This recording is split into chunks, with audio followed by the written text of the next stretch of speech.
44편 호바트 마을 헌신 예배로 우리 드려지고 있는데 같이 살펴볼 말씀은 시편 44편입니다. 내용이 좀 길어서 오늘은 8절까지만 보도록 하겠습니다.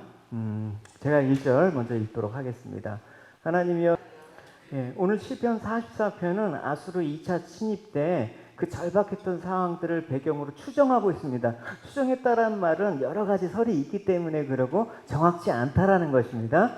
어쨌든 이 때를 배경으로 우리가 추정을 한다 그러면 히스기야 시대 국가적인 위기, 곧 사내립의 침공으로 말미암아 우리가 이사에서 나누지 않았습니까? 유다가 전역이 초토화되고 예루살렘마저 함락의 위기에 빠져있는 그런 절체절명의 상황 가운데 이 시편의 고백을 한번 연상해 보시면 좋을 것 같습니다. 시인은 하나님이 구원하시기를 소망하면서 절대적인 신앙과 또 자기 민족에 대한 뜨거운 어떤 구구절절히 사람의 애간장을 녹이는 진술하고 절박한 표현을 통해서 하나님의 구원을 강력하게 호소하고 있는 내용을 우리가 살펴볼 수가 있습니다. 그래서 시인은 어디서부터 출발하면 과거 이스라엘 조상들에게서 베푸신 하나님의 은혜로부터 출발하는 거예요. 그래서 이스라엘 백성을 애굽에서 구원하시고 또 가나안 땅을 기업으로 주실 때까지 계속해서 그 광야에서 베푸신 하나님의 은혜를 떠오르게 하고 또 하나님의 돌봄과 하나님의 인도하심 속에 우리가 지금까지 왔다면 우리 역시 이 하나님의 자손으로서 백성으로서 하나님을 의지하고 승리할 것이다.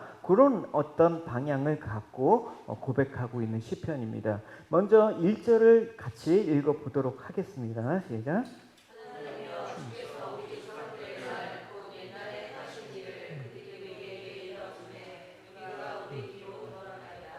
옛날에 행하신 일이라는 건 아까 얘기했듯이 출애굽 때부터 가나안 그 일들, 그러니까 애굽의 압제를 구원하셔서 가나안 땅을 차지하게 하신 구원의 그 일들을 말한 것입니다.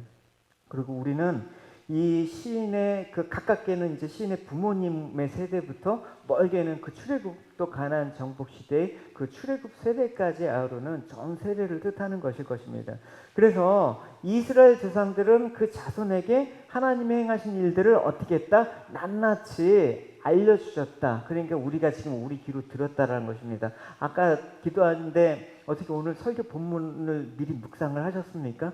어떻게 설교 본문하고 이렇게 아이들에게 우리가 하나님 말씀을 계속해서 알려주고 가르치고 이 약한 세대에 세상에 빠지지 않도록 계속해서 가르치고 훈육하는 것, 그런 내용들이 너무나 중요하다라는 것입니다. 그래서 이스라엘 백성에겐 계속해서 이 쉐마라고 하죠. 계속해서 하나님의 말씀을 가르치는 그런 교육들, 훈련들을 어렸을 때부터 가르쳤습니다. 이거는 자유자유한 게 아니라 하나님께서 명령을 하신 바죠. 신명기에 이제 출애굽을 1세대들이 이제 2세대들이 이제 그 가나안 땅을 진입하는 목전에 앞두고 한 교훈입니다. 너희들이 가나안 땅에 들어가서도 말이야, 하나님의 은혜를 잊으면 안 돼. 하나님께서 너희들에게 베푸신 은혜를 다음 세대에게도 반드시 알려줘. 그래서 신명기 이런 내용이 있죠. 훗날 여러분의 자녀들이 우리 하나님 여호와께서 우리에게 이 모든 법을 지키라고 명령하신 목적이 무엇입니까? 하고 물으면 여러분이 이렇게 대답하십시오. 우리가 옛날에 이집트에서 바로의 노예로 있었는데 여호와께서 큰 능력으로 우리를 거기서 구출해 내셨단다. 그때 여호와께서는 우리가 보는 대로 배우는 데서 이집트 사람들과 바로와 그의 모든 신하들에게 크고 놀라운 기적을 행하셨단다. 우리 조상들에게 약속하신 땅으로 인도하려고 우리를 이집트에서 끌어내셨단다. 이런 신앙교육이 중요한 것입니다. 그래서 제가 한 가지 이 신명기 말씀을 쭉 한번 읽어보면서 그 레마를 얻었어요. 우리도 부모들이 자녀들한테 주일학교 이제 체제가 조금 바뀌지 않았습니까? 이제 소망 선생님이라고 불러야 될 것 같아요. 소망 선생님이 이제 열심히 하는데 생각을 했어요. 이제 다음 세대들한테 우리가 직접 하나님의 은혜를 전해야겠다. 그래서 우리가 각각 부모들이 이건 제 생각이에요. 상의해보지 않았습니다. 괜히 마음이 어려우실 것 같아갖고 생각은 얘기할 수 있잖아요.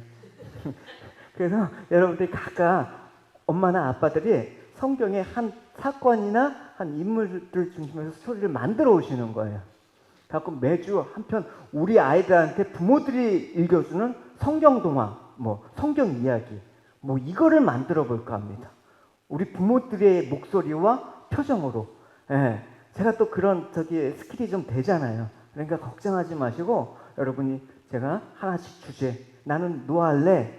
예, 그러니까 성경 대신 이제 여러분들이 집에서 읽어주시는 책 이런 걸 기준해 갖고 조금 아이들한테 들려주는 식으로 만드셔야 됩니다. 그래서 한 편씩 찍어서 저희 아이들 교육용으로 저희들이 자체 제작할까 합니다. 또 일을 만드는 게 치밀해서 이해하십시오. 어쨌든 하나님이 행하신 이런 가르침은 이스라엘 백성들로 하여금 여호와 하나님에 대한 신앙을 이어가는 원천이 되었습니다. 그냥 아이들 신앙이 어떻게 갑자기 팍 자라지 않아요. 갑자기 없던 믿음이 꽉 있지 않아요. 어렸을 때부터 부모의 신앙 교육 속에서 이스라엘이 이 백성들이 물론 시련과 고난 가운데 하나님 원망하고 배반하고 불평하고 이런 불신앙적인 모습이 있지만 그래도 어렸을 때 들었던 부모님의 말씀을 기억하면서 언젠간 되돌아온단 말입니다. 여러분 그걸 많이 느꼈어요. 여기서 아무리 망나니 같이 해도 어렸을 때 주일학교 때 선생님이 들려주신 한마디 때문에 돌아오는 사람들도 있고 그 부모님의 그 기도로 돌아오는 사람들이 많단 말입니다. 하나님 우리의 가르침과 우리의 기도가 헛되게 안 하시죠. 그래서 이 시편에서도 시인은 계속해서 다음 세대들의 가르침을 통해서 행하심을 이제 가리키는 그 중요성을 알았기 때문에 시인은 이런 위기 상황 가운데 떠올랐던 거예요. 부모들이 가르쳐 주신 그 교훈들, 하나님의 행하신 그 일과 은혜를 기억하면서 힘을 얻은 거예요. 그러니까 시인이 5절에서 고백하잖아요. 우리가 주를 의지하여 우리 대적을 누르고 우리를 치러 일어나는 자를 주의 이름으로 밟으리라. 이 확신과 이 담대함은 어디서부터 온 것이겠습니까? 부모님의 가르침. 과거에 하나님께서 행하신 일들을 상기시킨다 그러면 이 일기도 우리가 극복할 수 있다라는 그런 신앙적인 마음이 들었다라는 것입니다. 그러니까 자녀들한테 들려주는 이야기, 보여주는 모습이 여러분 대단히 중요한 겁니다. 애들이라고 어려서 모를 것 같죠? 애들이 더 잘 알아요. 애들이 너무나 더 영적으로 더 민감하기 때문에 부모들의 말, 부모들의 행동 하나하나를 통해서 얘네들의 신앙이 자라간다고 생각하면 우리는 어떻게 살아야 될지 여러분 우리가 스스로 생각해도 그런 거지.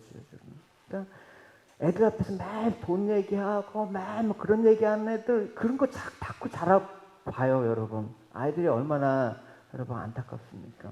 그래서 우리는 부모로서 하나님의 행하신 일에 대해서 가르치면 이 아이들이 하나님에 대한 신앙을 이어갈 뿐만 아니라 앞으로 얘네들이 어떤 시련을 만나더라도 낙심하지 않고 하나님의 구원의 소망과 승리와 확신을 가질 수 있다는 것입니다. 그래서 2절에서 시인은 고백합니다.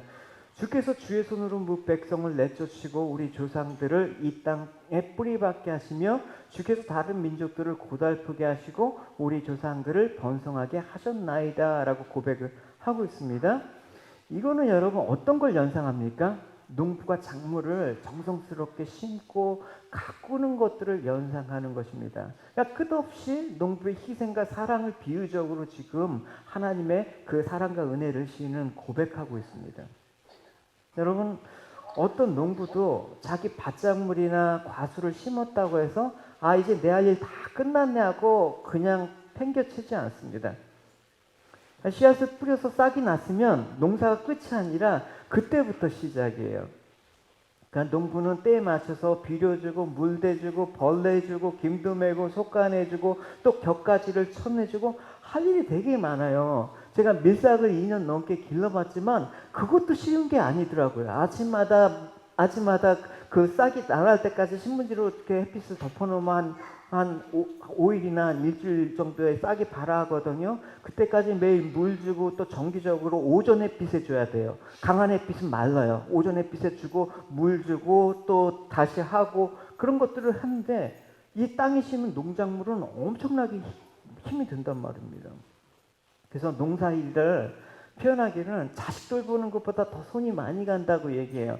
그래서 오늘 아침에 은교가 밥을 먹는데 얘 항상 투정을 해. 그냥 차려주면 저같이 그냥 감사하고 아무 소리 안 하고 맛있게 먹어야 되는데 얘가 버릇이 됐어요. 그래서 엄마한테 한 소리 얻어먹었어요. 너 매일 그 밥을 먹을 때마다 그 맨날 투정 부리고 그러면 이제 엄마 밥 안 해. 그래도 해줘. 한데 밥을 또 남겼어요. 그건 제가 그랬어요. 은규야, 밥 한 톨 남기지 말고 다 먹어. 이게 잠깐만 남기는 게 버릇이 되면 안 돼. 왜냐면 그 밥작물에 그 쌀 한 톨이 저희 군대 있을 때 밥 한 톨 남기면 식판으로 머리를 맞았어요. 그래서 그 식판 앞에 밥 먹을 때 항상 기도해요. 우리가 먹는 이 쌀 한 톨은 농부의 수고와 땀, 헌신의 결과로 이루어진 것입니다. 360일 농부의 수고에 감사하며 우리가 이것을 먹고 뭐 이런 훈련소에서 이거 기도하고 먹었다니까요. 그래서 엄마들은 또 아이들 밥 남은 거 그거 하면 또 저기 힘드니까 그냥 아빠들은 밖에서 또 일을 하니까 아빠들은 먹어도 돼. 어쨌든 하나님의 돌보심이 이와 같다라는 거예요. 그러니까 손이 많이 가니까 작물을 잘 가꾸고 튼튼한 알곡을 거두게 되는 것입니다. 그냥 자라지 않습니다. 그래서 시인은 하나님의 자기 백성에 대한 돌보심과 그 살피심이 바로 이와 같다라는 표현들을 쓰고 있습니다. 그래서 하나님께서 당신의 백성을 향한 그 사랑과 관심과 돌봄이 얼마나 큰가를 우리는 여기서 깨달을 수가 있는 것이죠. 하나님께서 우리를 하나님께 백성으로 부르셨다고 너희 구원은 이제 내가 구원시켰으니까 너희들이 알아서 해. 이렇게 방치하지 않으셨습니다. 하나님 우리를 부르셨지만 그 부르신 자의 그 헌신과 열심과 희생은 우리가 천국에 들어가는 구원을 완성하는 그날까지 하나님은 끝까지 쉬지 않으시고 일하신단 말입니다. 그래서 이렇게 구원하셨으니까 방치하지 않으십니다. 야곱이 창세기 28장에 보면 베델에서 이제 하나님을 만나죠. 그때 하나님께서 뭐라고 얘기하셨습니까? 내가 너와 함께 있어. 내가 어디로 가든지 너를 지키며 너를 이끌어 이 땅에서 돌아오게 할지라. 내가 내게 허락한 것을 다 이루기까지 너를 떠나지 아니하리라. 이게 우리에 해당되는 얘기란 말입니다. 그러니까 하나님은 우리를 구원으로 부르셨지만 최종적으로 목표하신 것은 구원을 온전히 이루어 가시는 것입니다. 그래서 농부가 가을에 완전히 결실을 거둘 때까지 그 과목의 열과 성의를 다 쏟는 것처럼 우리를 그렇게 돌보신다라는 것입니다. 돌보실 때 때로는 우리가 오해할 만한 일들이 있어요. 왜냐하면 하나님 우리 주변에 있는 것들을 괴롭게 하게 하심으로써 우리를 떠나가게 하는 그런 것들을 괴롭히시는 것입니다. 여러분 우리가 살면서 주변의 것들도 필요하고 그들과 교제하는 것도 좋은데 하나님께서 그들과 교제하면 망가지기 때문에 하나님께서 그것들을 괴롭게 하면서 사라지게 하는 거예요. 그래서 때로는 우리 마음에 필요 없는 자라는 격가지들을 잘라내는 아픔도 주시는 거예요. 하나님 왜 이렇게 사람을 이렇게 간섭하십니까? 왜 남들은 악하게 살아도 저렇게 잘 되는데 왜 믿는 우리들은 작은 잘못도 하나님 용납하지 않으세요? 왜 벌하세요? 하면서 의심과 의아심을 품을 수밖에 없는 상황들이 자꾸만 벌어지는 것입니다. 그저 구원의 은혜나 마음껏 누리면서 살면 좋겠는데 그냥 이 땅 가운데 좋은 것 주시면서 풍족하게 살면 좋겠는데 하나님 그렇게 놔두시지 아니하시고 우리를 훈련시키시고 조련하시고 간섭하는 귀찮게 하세요.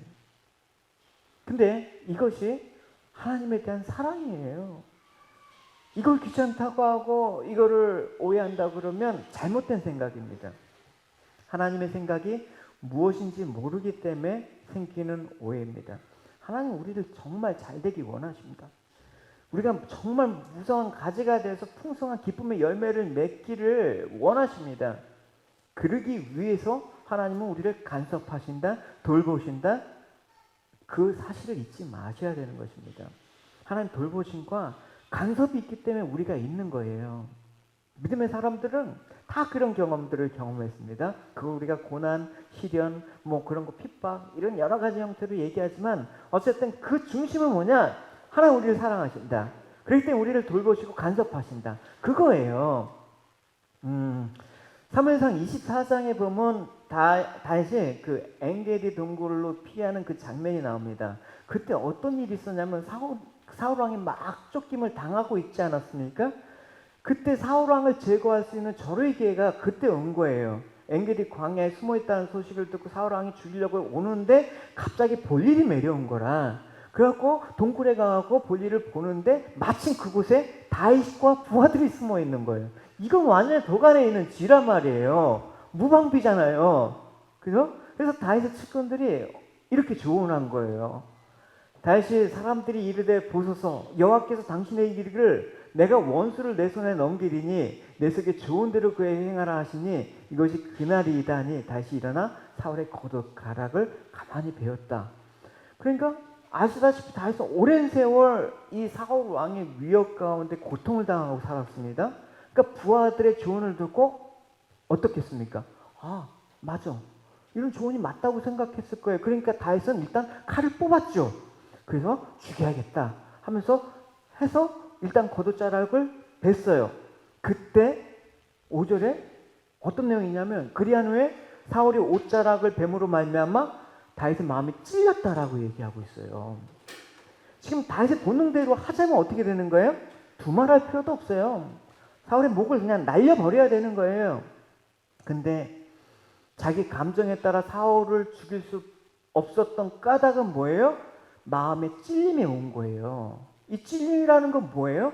영어 표현으로 보면 이 히브리어 나카라는 말은 두들기는 거예요.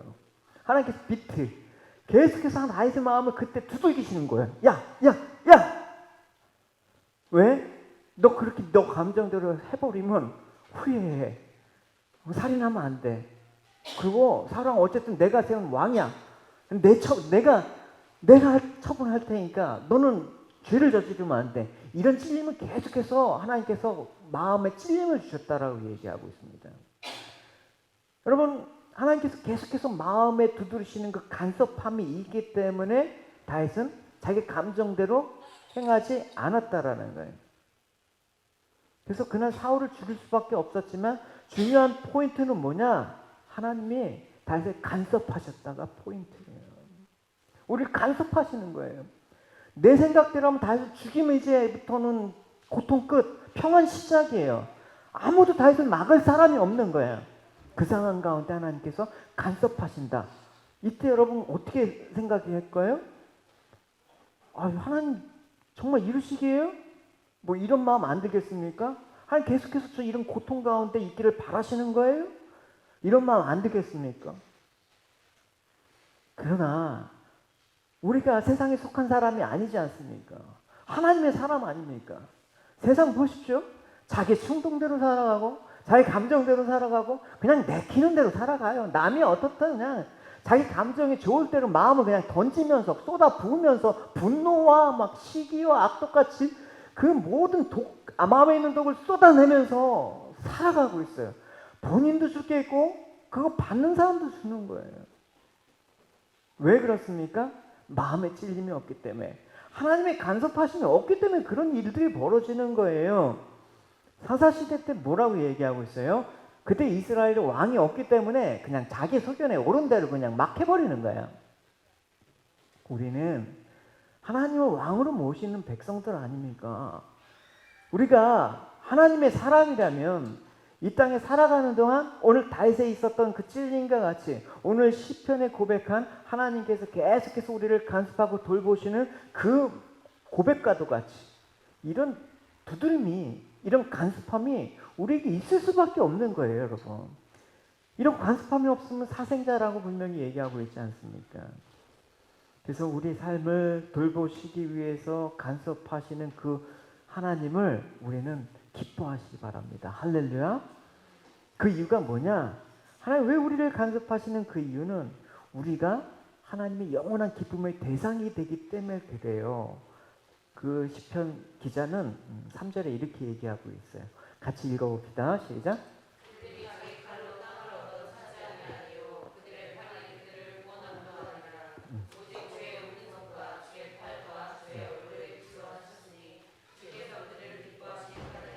네. 여기서 오른손과 주의 팔은 하나님의 강한 능력을 상징하는 거고 주의 얼굴은 하나님의 은혜를 상징하는 것입니다. 그러니까 이 3절의 의미는 이스라엘 민족이 가나안 그 기업을 차지한 거나 지금까지 수많은 이방 민족들이 침탈하면서 우리가 하나님으로부터 구원을 받은 것이 군사적인 힘이 아니다. 우리 어떠함이 아니다. 전적으로 하나님의 능력의 역사하심과 은혜로 말미암은 것이라고 고백을 하는 거예요. 제가 이틀 전에 이제 아내와 이제 그 얘기하면서 주방에서 이제 이 얘기를 했어요. 사모님이 저한테 그런 거예요. 여보, 구원의 간격을 우리가 어떻게 하면 잃지 않고 계속해서 기뻐할 수 있을까? 그 얘기를 하면서 제가 얘기 안 했어요. 본인이 또 결론을 내요. 우리가 연약하다는 것을 인정해야지. 끊임없이 하나님 아니면 우리가 구원을 받을 수 없는 자라고 우리가 죄인임을, 우리의 연약함을 인정하면서 그걸 갖고 살아야지만 하나님이 구원하셨다는 사실이 기쁨으로 다가오지. 그러면서 자기가 아멘하고 끝냈어요. 네. 그래서 하나님께서 이런 은혜와 능력을 베풀어 주신 까닭이 뭡니까? 5절에 주께서 그들을 기뻐하신 까닭이에요. 그냥 이유가 없어요. 나 너를 기뻐하기로 했어. 자식이 여러분 그냥 특별히 잘하면 이쁘죠. 그렇다고 잘해야지만 이쁩니까? 그냥 기뻐하기로 했어. 사랑하기로 했어. 그러니까 우리를 이렇게 기뻐하신 까닭에 은혜를 베푸셨다라는 것입니다. 사실 이스라엘 민족이야말로 그 민족 중에 가장 하찮고 보잘것없는 민족이었습니다. 더군다나 노예 민족이었습니다. 하나님 앞에 도움이 될 만한 사실은 일도도 없는 민족이었습니다. 그런데 하나님께서 그들을 기뻐하시기로 작성했다. 그를 일방적으로 애굽에서 구원해서 당신의 백성으로 삼으시고 또 새하늘과 새 땅을 상징하는 가나안을 천국의 기업으로 이방의 침탈로부터 구원하여 주신 그 놀라운 일들.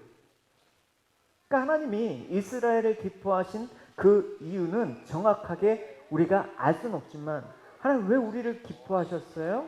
왜 우리를 사랑하셨어요? 알 수는 없지만 사도 바울이 고린도전서에 교회를 향해서 한 얘기를 미뤄보면 짐작은 할 수가 있죠. 고린도전서에 이런 말씀이 있지 않습니까?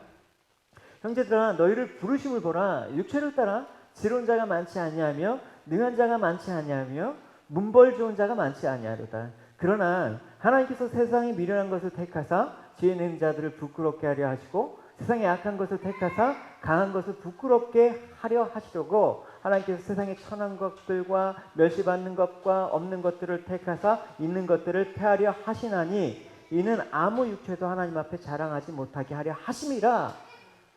하여튼 하나님은 이스라엘 기뻐하셨다란 말입니다. 그래서 스바냐 선지자가 이렇게 증가하지 않습니까? 하나님께서 이스라엘을 얼마나 사랑하고 기뻐하는지 기쁨을 이기지 못하신데 너무나 사랑하시기 때문에 잠잠히 사랑하시고 즐거이 부르며 노래하신다라고 얘기하고 있습니다. 그러니까 하나님께서 그들을 위해서 일하시고 그들이 잘못하시면 징계하시는 한 있더라도 회개하고 돌이키만 하면 얼마든지 싸매고 허랑방탕한 탐자를 기다렸다가 포기하는 그 하나님의 그 모습이 오늘 시편에서도 역시 동일하게 그려지고 있습니다. 그래서 하나님은 아브라함의 믿음의 계보를 잇는 영적 이스라엘인 우리에게도, 교인 우리에게도 그 기쁨의 대상으로 삼으신다는 사실을 잊지 마십시오. 세상을 보면 우리를 보잘것없이 보이겠죠. 교회가 하찮은 것처럼 보이겠죠. 광신도 집단처럼 보이겠죠. 그러나 세상이 어떻게 보든 우리는 하나님의 보시기 귀한 존재라는 사실을 잊지 말아야 되는 것입니다. 할렐루야? 교회가 왜 초라합니까? 우리 믿음과 우리 신앙이 왜 초라한 것입니까? 세상이 어떻게 보든 그거는 세상의 관점이고 우리는 하나님의 보는 그 기준으로, 관점으로 하나님의 전적인 은혜로 우리의 조건과 관계없이 우리를 가장 복된 존재로 자녀 삼으셨다는 이 사실이 초라한 겁니까? 주눅드는 겁니까? 창피한 겁니까? 천만에요. 누구야?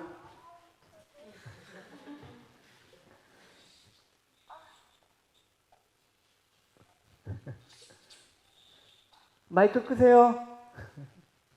그러니까 이렇게 나의 존재가 하나님의 기쁨이 된다고 아는 그 성도, 이 고백은 어떤 것이겠습니까? 오늘 신의 고백이 여러분의 고백이 되셔야 되는 거예요. 4절을 같이 읽어봅시다. 예, 여기서 시인이 하나님을 나의 왕으로 부른다는 건 의미가 있는 거예요. 나의 왕, 나의 왕. 왜냐하면 이게 고대 국가들에 행했던 그러니까 종주권 계약에 관련된 용어거든요. 고대 국가에서는 어느 한 나라가 미약해서 자기 힘만으로는 스스로 지킬 수가 없어요. 보호할 수가 없어요. 그래서 강대한 나라와 이 종주권, 신하와 왕과 부하의 관계, 주종 관계를 맺어서 이 약한 나라의 왕은 강한 나라의 왕에게 자기 주권이 나한테 있지 아니하고 강한 나라의 왕에게 있다라는 표시로 나의 왕이라는 칭호과 함께 조공을 바쳤다라는 거예요. 그러니까 강한 나라의 왕은 약한 나라의 왕에게 일정한 범위 안에서 그 나라의 자치를 허용은 하지만 그 나라의 침공 등의 어떤 위기가 발생하잖아요. 그땐 적극적으로 도와서 구원해야 돼. 그게 이제 그 관점에서 총칭했던 그런 말이 나의 왕이라는 표현이에요. 그러니까 여러분 이것들을 배경으로 본다 그러면 하나님은 이스라엘의 왕과 이스라엘 백성들이 진정한 왕으로 인정하고 섬기고 의지한다 그러면 어떻게 한다? 이 종주권의 이 계약을 바탕으로 이해해 보세요. 하나님은 자기 백성을 무조건 지켜주셔야 돼. 하나님 왕으로 인정하는 백성을 무조건 보호해 주셔야 된다니까요. 그래서 나의 왕이라는 표현은 하나님의 나를 무조건 지켜주신다라는 그 고백과 또 같은 거예요. 할렐루야. 그래서 항상 그들에게 풍성한 은혜를 주시고 만족한 삶을 주셨습니다. 우리도 마찬가지예요. 하나님은 우리 삶의 왕자에 모시는 성도가 하나님의 은혜와 보호를 잊게 된다는 것입니다. 너는 누구를 왕으로 삼느냐? 세상의 임금을 왕으로 삼느냐? 하나님을 왕으로 삼느냐? 세상의 보호를 받을 것인가? 하나님의 보호를 받을 것인가? 우리는 분명하게 선택을 해야 되는 거예요. 근데 우리는 하나님 왕으로 모신 사람이 바로 성도인 것입니다. 그래서 시인은 이러한 사실을 바탕으로 해서 지금 하나님을 나의 왕으로 부른 것이죠. 왕이신 나의 하나님, 내가 주를 높이며 영원히 주의 이름을 송축하리이다. 이 찬양을 아까 오전에 이렇게 딱 드렸는데 갑자기 하나님의 그 보호하심이 딱 느껴지는 거예요. 저를 손길로 이렇게 싹 하면서 이렇게 쓰다듬어 주는 그 느낌 있죠, 여러분.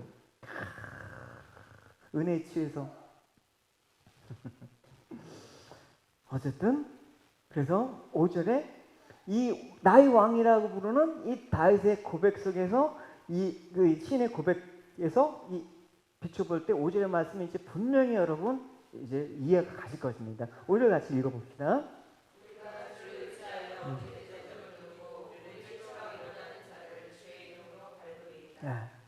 여기서 밟다라는 건 뭡니까? 전쟁에서 승리한 군사들이 패해서 쓰러진 적의 시신을 받고 넘어가는 거예요. 원수의 시체를 넘고 넘어 앞으로. 그래서 시인은 주의 이름으로 우리가 대적을 밟을 것이라고 했습니다. 다시 말해서 뭐라고 했습니까? 주의 이름으로 밟는다라는 의미입니다. 자기가 밟는 게 아니라 주의 이름. 그러니까 이름이라는 건 존재 자체를 대변하는 것이죠. 그러니까 주의 이름이라는 건 많은 것들이 포함되어 있어요. 나의 왕, 또 주의 이름은 하나님의 능력과 권세와 영광의 의미를 함축해서 가리키는 하나님 자신을 가리키는 말이 바로 주의 이름을 뜻하는 것입니다. 주의 이름 외치며 부를 때에 원수는 뭐 이런 찬양 있지 않습니까? 제가 이게 설교 중에 찬양이 생각나는 거 갑자기 생각나서 하는 거예요. 그래서 하나님께서 그 이름에 대해서 출애굽기에 보면 여러분 망령되이 이름을 부르지 말라라는 의미가 그래요. 하나님 자체이기 때문에 그래요. 하나님의 여호와는 그 이름을 망령되이 부른 자를 죄 없다 하지 아니하리라. 그러니까 하나님의 이름에는 하나님의 능력이 있다는 것입니다. 여러분 우리가 잘 아는 소년 목동 다윗이 어떻게 블레셋의 그 장수 거인인 골리앗을 쳐볼 수가 있겠습니까? 외면적으로는 골리앗의 적수가 될 수가 없는 거예요.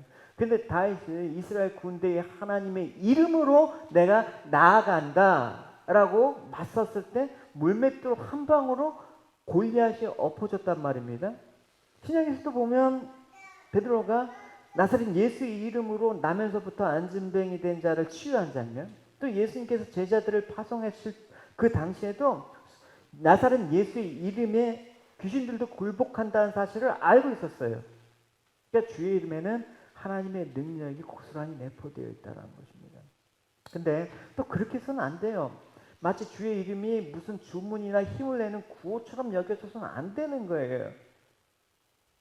오히려 그것은 주의 이름을 망령되이 일컫는 거라니까요. 그러니까 주의 능력의 이름의 능력이 있음을 고백하는 자의 모습은 분명히 나와 있어요. 우리가 주의 이름을 부른다고 할 때 이 마음으로 불러야 되는 거예요. 6절을 읽어봅시다.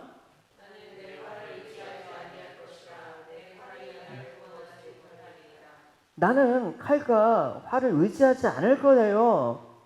그러니까 내가 원수들과 싸움에서 인간적인 힘과 능력을 내가 의지하지 않고 오직 하나님만 의지하겠습니다 라고 하는 것이 주의 이름을 부르는 거라니까요. 주의 이름을 부른 자는 다른 거를 생각 안 해. 그러니까 신이 여기서 활이나 칼을 의지하지 않겠다고 한 것은 그게 뭐 무용하다는 얘기는 아니에요.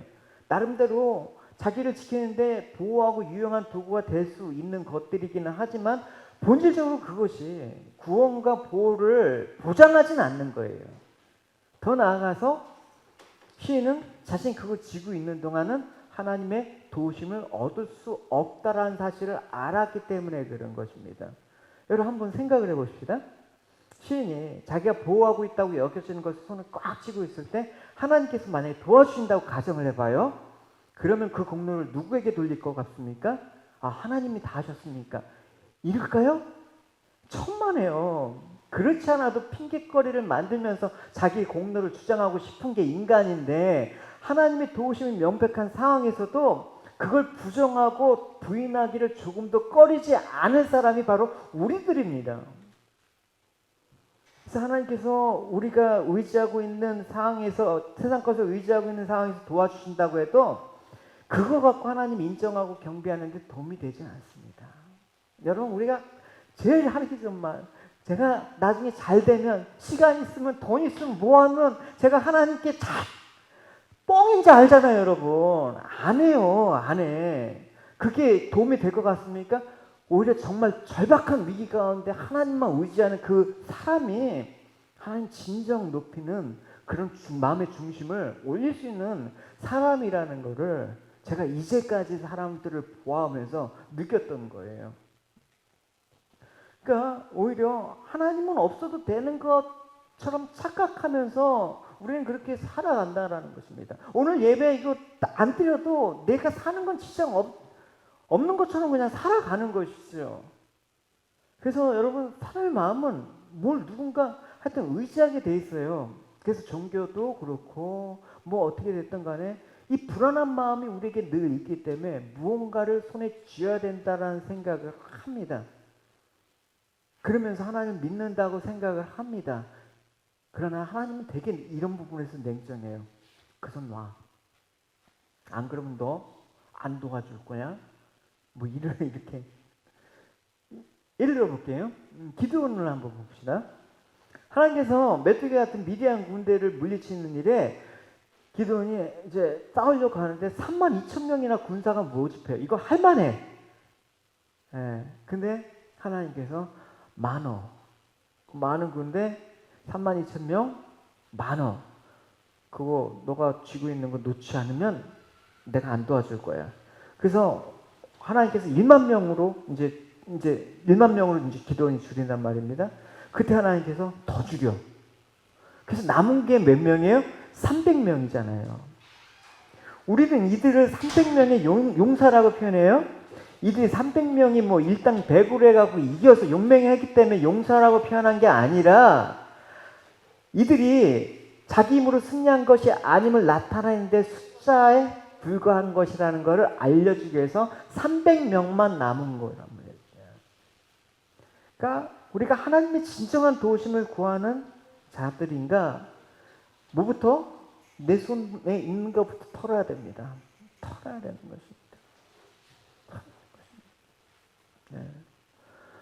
그래서 종종 얘기했지만 호주 왔을 때 저희는 결정하고 했는데 이 손에 든 게 뭔가 했을 때 그거 터는데 진짜 힘들었어요. 그냥 털어버린.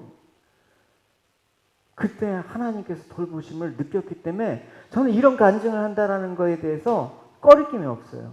경험해왔기 때문에. 그래서 세상에 무엇이든지 내가 귀중하게 여기다는 거, 그 배설물처럼 던져버릴 때 버리는 곳에 체험이 있다라는 것을 너무나 우리가 경험하게 되는 것이죠. 비워버리는 곳에 역사가 있는 거예요. 이렇게 하나님만을 철저히 의지하겠다라는 그 시인의 고백이 바로 8절의 이 고백입니다. 같이 읽어봅시다.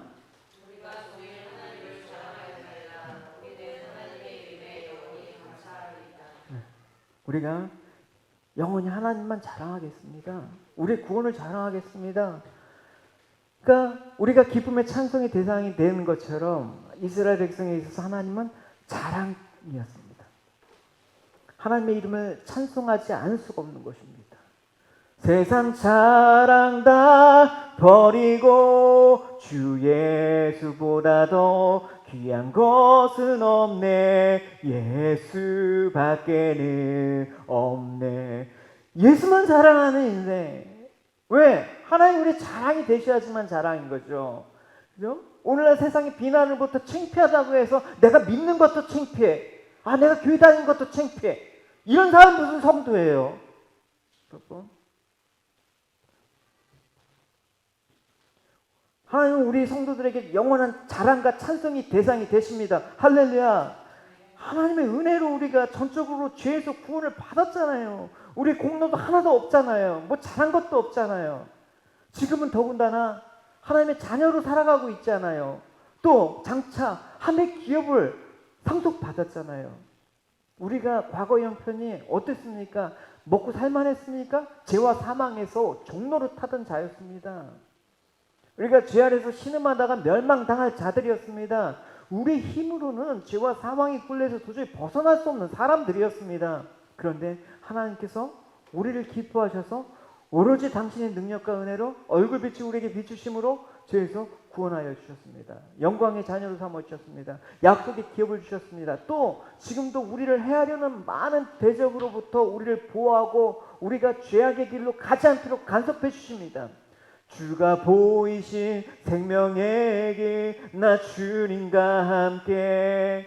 나의 길 오직 주가 아시지 않습니까? 나를 단련하신 후에 나를 정금같이 주님의 그 길로 가실 수 있도록 간섭하시고 돌보시지 않습니까? 이 은혜가 너무나 놀랍지 않습니까? 내가 오늘 하루를 살아가는 게 너무나 기적같지 않습니까? 당연한 것이 어디 있습니까? 우연이 어디 있습니까?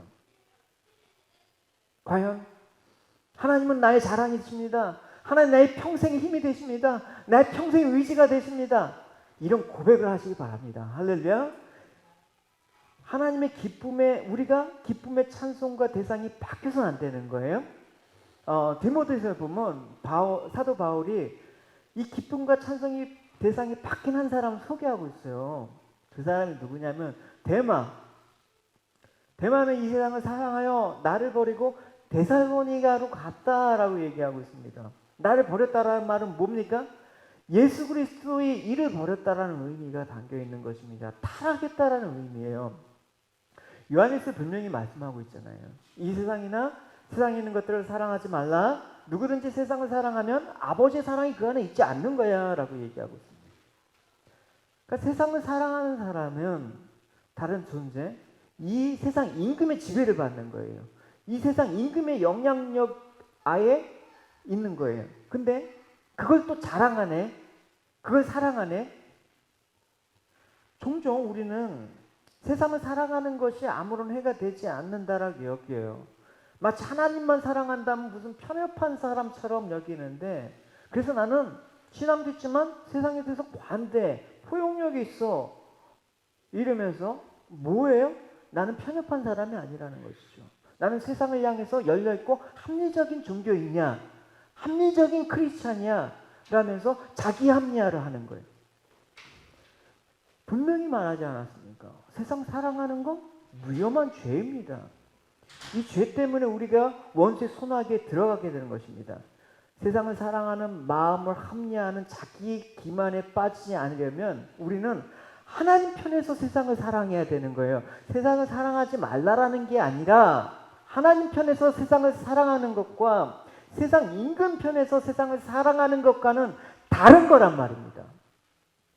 하나님이 세상을 이처럼 사랑하사 그 사랑으로 세상을 사랑해야죠. 우리가 왜 세상을 미워합니까? 세상을 사랑하고 품어야 되죠. 그러나 하나님의 그 사랑으로 품어야지 세상 임금의 지배를 받고 사랑한다? 그건 타협밖에 안 돼요. 그건 자기 기만이에요. 분별을 여러분 잘 하시기 바랍니다. 이 시대가 그런 분별을 모호하게 만들어요. 그죠?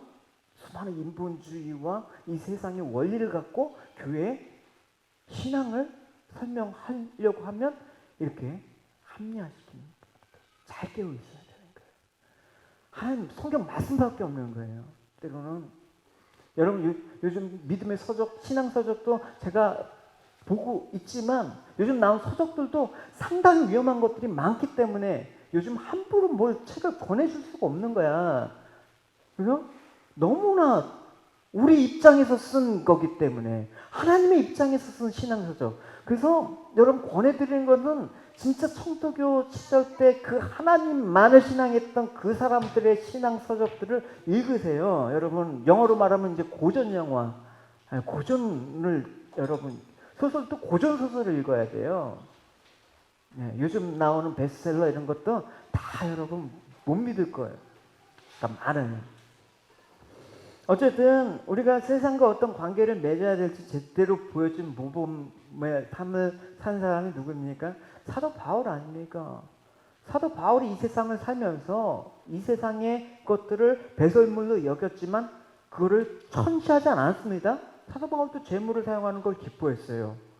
하나님의 왜? 그거 하나님께서 주신 거다. 하나님께서 그걸 통해서 창조주를 높이고 사랑하고 또 사용하면 하나님 사용하는 그 재물 기뻐했어요. 그래서 교회에서 그 구제 헌금을 받고 모아는 것들에 대해서 하나님 기뻐하신 일이라고 얘기했잖아요. 너희들이 내가 갈 때 연보도 미리 준비해. 내가 갈 때 너희들 헌금 준비해 갖고 나한테 줘. 왜 이런 말을 해요? 당연히 그게 하나님 거로부터 나왔다라는 그 믿음의 고백인 거예요. 그러니까 왜 헌금을 해요? 왜 11조 생활하고 왜 헌금을 하고 왜 우리가 시간을 내요? 하나님 거라고 우리가 인정을 하기 때문에 그런 거죠. 그게 안 되면 그죠? 얼마 전에 한 다른 교회 다닌 권사님 평생 동안 신앙생활을 하면서 저한테 그 고백을 했어요. 목사님, 제가 이제서야 11조의 그 유혹을 이겼습니다. 제 평생에 하나님 신앙생활 했는데 이제서야 하나님께 온전히 드릴 수 있게 되었습니다. 그 고백을 하시더라고요. 그러니까 사도 바울은 이게 하나님께서 주어진 재물일 때만 기뻐했습니다. 중요한 것은 재물이 있느냐 없느냐가 아니에요. 부자냐 가난한 자? 그게 아니에요, 여러분. 되게 교회는 돈을 천시하면서 신앙적으로 볼 때 막 부자들을 막 멸시하고 뭐 이렇게 뭐 이런 분위기로 또 가고 있어요. 그것도 잘못된 거예요. 부자면 어떻고 가난하면 어떻고 돈이 있으면 어떻고 없으면 어떻습니까? 근데 중요한 것은 그거로부터 자유할 수 있느냐, 언제 자유할 수 있느냐? 그것이 하나님 것이다 라는 사람만 자유할 수 있는 거예요. 할렐루야. 명예에서 세상 자랑에서 자유하십시오. 우리가 하나님을 위해서 살지 않고 세상을 위해서 산다는 건 너무나 무서운 일이에요. 다시 말해서 하나님을 떠나서 우리가 세상과 재물을 사랑하는 것은 속박 상태에 들어가는 거예요. 하나님과 그래서 예수님께서 하나님과 세상의 재물을 동시에 섬길 수가 없다고 한 이유가 그런 거예요. 재물이 천시돼서가 아니라 그 마음의 주인이 누구이냐에 따라서 그게 죄악으로 가느냐 하나님의 영광으로 가느냐 갈라지기 때문에 그런 것이지. 어떤 대상을 사랑한다라는 건 뭐예요? 그냥 사랑합니까? 그 대상에 내 마음을 완전히 빠져버리는 걸 의미하는 거잖아요. 그러니까 우리가 어떤 대상에 빠져버리게 되면 그것이 우리 삶 속에서 주인으로 자리 잡게 되는 거예요. 하나님이 아닌 그 자리에 세상이 자리해달까 거예요. 그래서 우리는 세상 사람들이나 어떤 재물을 갖고 복고 우리가 일을 하고 돈을 버는 모든 관계에서 뭐가 중심이 돼야 된다? 예수님이 우리의 중심이 되셔야만 되는 거예요. 할렐루야.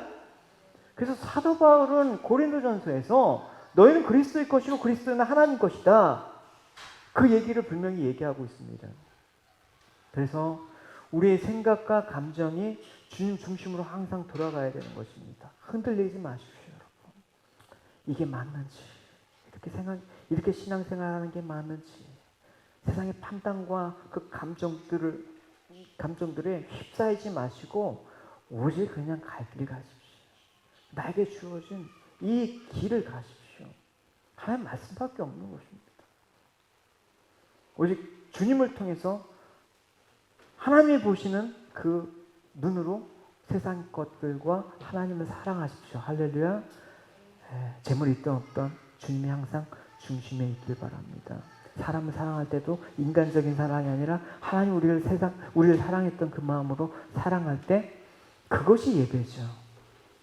그것이 예배죠. 하나님을 높이고 세상 가운데 그 영광을 드러내는 게 바로 우리의 예배가 되어야 되죠.